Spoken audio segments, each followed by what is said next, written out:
நம்மளுடைய விஷன் என்னன்னு சொல்லணும்னு நான் கொஞ்சம் ஆசைப்படுறேன். எல்லாருக்கும் நிரந்தரமான வீடு இருக்கணும்.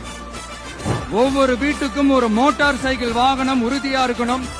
காரும் தான் லட்சியம். அதுக்கான வசதி வாய்ப்பை உருவாக்குற அளவுக்கு பொருளாதார வளர்ச்சிக்கு வழியை உண்டாக்கணும். ஒவ்வொரு வீட்டில் இருக்கிற ஒவ்வொருத்தரும் மினிமம் டிகிரி படிச்சிருக்கணும். ஒவ்வொரு வீட்லயும் குறைந்தபட்சம் ஒருத்தருக்கு நிரந்தர வருமானம் கிடைக்கணும். அதுக்கான வேலை வாய்ப்பை உருவாக்கணும். அதுக்கு தகுந்த மாதிரி கல்வியில பாடத்திட்டத்துல சீர்திருத்தம் செய்யணும். கவர்மெண்ட் ஹாஸ்பிட்டல்ஸுக்கு மக்கள் எல்லாரும் பயம் இல்லாம நம்பி போற மாதிரி மாத்தணும். பருவமழை காலத்துல ஏற்படுற வெள்ளத்தால ஊரும் சரி மக்களும் சரி விவசாயமும் சரி பாதிக்கப்படாம இருக்கணும்.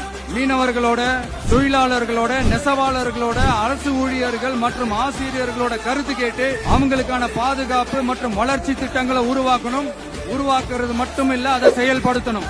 முக்கியமா இண்டஸ்ட்ரியல் டெவலப்மெண்ட்ஸ்ல கான்சென்ட்ரேட் பண்ணணும்.